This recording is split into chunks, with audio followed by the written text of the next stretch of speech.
La santé au naturel avec Olivier, notre naturopathe.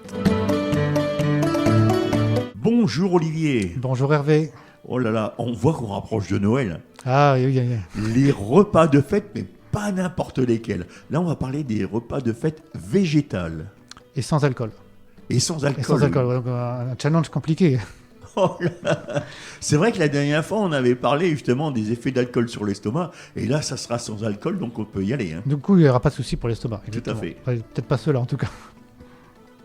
Mais souvent, oui, les réveillons, les repas de fête, c'est un peu les moments, des summums de cruauté animale où on va manger du foie gras.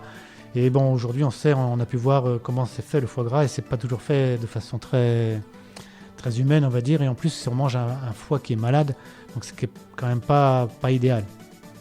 Donc là, on va essayer de partir sur quelque chose de beaucoup plus original. On va changer un petit peu, partir sur d'autres choses. On va faire un repas, on va vous proposer un repas 100% végétal où il y aura quand même plein d'arômes. Un repas végétal, festif, bio, sans alcool, pour les fêtes de fin d'année différentes. Donc peut-être pour commencer, moi ce que je vous propose, c'est de faire des toasts avec du pain à la châtaigne, à la farine de châtaigne, et de faire des toasts avec ce pain, de tartiner avec du miso. Miso, peut-être vous ne connaissez pas, c'est une pâte fermentée de soja, très, très aromatique. Donc voilà, faire une petite tartine avec du miso et déposer dessus quelques graines germées de fenugrec par exemple. Et puis peut-être aussi une noix de pécan. Donc ça va pouvoir faire des toasts un petit peu goûteux et que sûrement vous ne connaissez pas. Moi je l'aurais fait au guacamole, tu vois. Ah, au guacamole aussi, pourquoi pas. Mais là l'idée c'était de faire un petit peu différent. Le guacamole, on en trouve beaucoup partout maintenant. Ah, le faire soi-même, hein. Ah, faire soi-même, oui. Dans ce cas-là, oui, c'est encore mieux. Ah non, guacamole, on a oui, le c'est temps, pas mal. là. C'est les vacances de fin d'année. Puis en plus de ça, on a 2 réveillons, coup sur coup. Hein. Oui, donc c'est bien, ça fait 2 possibilités. Oui. Mais oui, le guacamole fait maison, c'est très bien. Très bien, c'est bon ça. Il y a les chips de légumes qui sont pas mal. Bon, c'est pas très naturopathique, on est sur des trucs frits. Mais bon, on est sur des légumes, donc c'est un petit peu aussi différent, ça change un petit peu. Tu parles des trucs frits, mais tu sais qu'on peut les faire aussi déshydrater, c'est craquant, tel que la betterave rouge. Hein. Oui, tout à fait. On fait déshydrater, c'est craquant. Hein. Tout à fait. Le choucal aussi, on peut le faire de la même façon. Et du coup, on obtient quelque chose qui croustille sous la dent. Donc très bien. Alors, plutôt que du foie gras, on pourrait peut-être partir sur du faux gras. Donc un faux foie gras. En fait, c'est une sorte de pâté végétal, hein. C'est fait avec de la levure alimentaire, c'est de l'eau, de l'huile de coco, il y a de l'amidon de pommes de terre, de la pulpe de tomate. On en trouve au champagne, donc il y a quand même peut-être un petit peu d'alcool finalement, il y en a 2%, donc ça fait pas beaucoup d'alcool. Hein. Et dedans surtout, il va y avoir des épices, on peut mettre, on en trouve aussi à la truffe, mais on en trouve donc avec des épices, de la cannelle, du clou de girofle. On pourrait consommer ça avec un confit d'oignon aussi. Donc on pourrait avoir quelque chose qui va ressembler comme 2 gouttes d'eau à du foie gras, mais qui ne sera pas du foie gras, et en plus qui sera végétal. Deuxième piste. Après, en plat suivant, on pourrait faire aussi un velouté de potiron peut-être, qu'on pourrait faire avec des poireaux et un lait d'amande, le cuire dans un lait d'amande. Et après, on peut aussi faire caraméliser à côté dans la poêle quelques pleurotes, pour manger en même temps que ce velouté. Un couscous provençal, peut-être vous ne connaissez pas. Le couscous provençal, ça va être avec des pois chiches, des graines de chanvre, du couscous et de la butternut à côté. Donc on peut disposer ça de façon un petit peu jolie dans l'assiette. On fait cuire la butternut en tranches à la vapeur. Et donc on prépare les pois chiches, on les met on fait un petit dôme de couscous au milieu. On saupoudre tout ça avec des herbes pour décorer. Et on va avoir un plat végétal.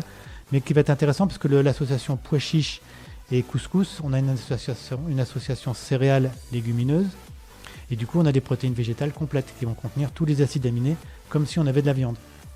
Donc ça va quand même être un repas qui va être complet au niveau protéique.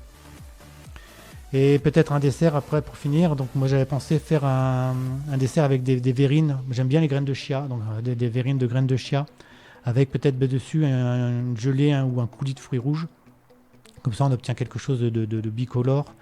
Pour faire une verrine aux graines de chia, moi je la fais souvent, je la fais toujours d'ailleurs avec du lait végétal, un bon lait d'amande, et il faut compter à peu près 6 cuillères à soupe de graines de chia pour 1 demi-litre de lait. Vous mélangez, on ne fait pas chauffer, et ça va faire une crème en fait, ça va épaissir tout seul. Quel lait végétal tu prends en ce moment-là? Alors, en ce moment, moi j'utilise beaucoup le Bonne Terre qui est au magasin bio, c'est un mélange millet, amande, noisette, ces trois ensemble, ça fait un lait très crémeux que j'aime beaucoup. Donc souvent je prends celui-là, mais sinon des laits d'amande, je prends souvent pour faire cette verrine, je prends souvent du lait d'amande. J'en prends un qui est un petit peu corsé, et même je l'améliore en magasin bio, ils vendent de l'extrait d'amande amère, donc naturel, qui va donner un goût d'amande encore plus prononcé. Et ça va être très, très, très, très fort en goût et très, très agréable.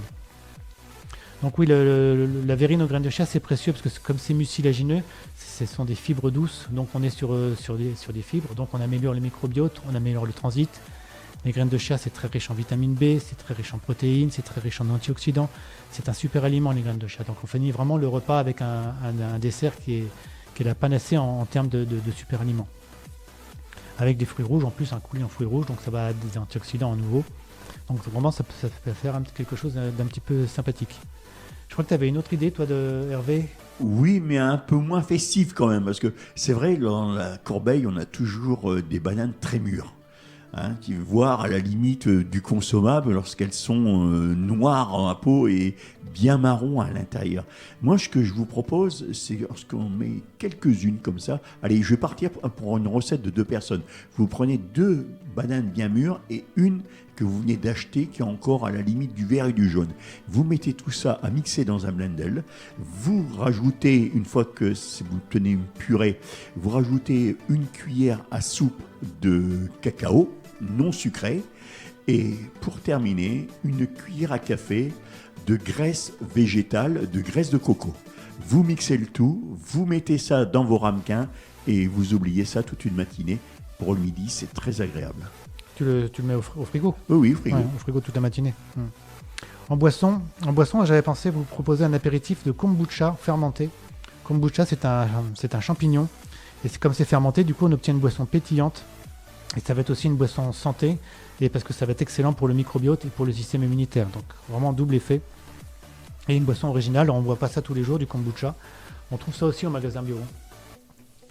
On peut faire aussi en boisson, une petite boisson sympathique, c'est une décoction de gingembre. Donc vous faites bouillir un petit morceau de gingembre dans de l'eau, vous mettez un petit peu de citron, un petit peu de sirop d'agave, et vous diluez ça vous le mélangez avec de l'eau pétillante. Donc on obtient encore une boisson un petit peu gazeuse, un petit peu qui va pétiller. Mais avec le gingembre et le citron, ça va être au niveau aromatique, ça va être vraiment très, très agréable. Et une dernière boisson qu'on pourrait faire pour ce repas de fête, ça va appliquer un extracteur de jus. C'est de faire un mélange orange, clémentine et grenade, et peut-être même un petit morceau de betterave rouge crue. Vous passez tout ça à l'extracteur de jus, vous allez obtenir un jus bien rouge. Et avec l'orange, la clémentine, ça va être vraiment sympathique. Donc voilà, il y a vraiment, là, je pense qu'il y a de quoi se faire plaisir sur pour ça. Les 2 réveillons qui vont arriver là d'ici quelques temps. Voilà, donc j'espère que ça va vous plaire, que vous allez pouvoir faire des expériences. Olivier, pour les auditeurs et auditrices qui désirent te consulter, tu peux me dire où sont situés et à quelle adresse tes cabinets ? Oui, tout à fait. J'ai donc 2 cabinets. Le premier à Noyon, il est au 8 rue de l'Évêché, c'est à côté de l'hôtel de Cèdre, sur le côté de la cathédrale. Et le second, c'est à la maison médicale à 5 place Choiseul à Compiègne, sur le cours Guinemer. Je suppose que justement, il faut prendre rendez-vous par téléphone pour que tu puisses tout à fait. être présent lors des consultations. Oui. Le plus simple, c'est de nous contacter par téléphone, c'est le 06 28 05 72 44. Alors sur Noyon, tu consultes quel jour ? Alors le Noyon, j'y suis le lundi, tous les lundis. Et sur Compiègne, c'est du mercredi, jeudi, vendredi, samedi, toute la fin de semaine en fait. Tous les renseignements que tu donnes dans cette chronique, on retrouve tout ça sur ton site internet. Et on peut prendre aussi rendez-vous pour te consulter sur Compiègne ou sur Noyon. Oui, absolument. Il y a un formulaire de contact sur le site naturopathe-noyon.fr, donc on peut me contacter par là. J'ai mis quelques articles aussi avec de l'information qui reprend des fois certaines chroniques.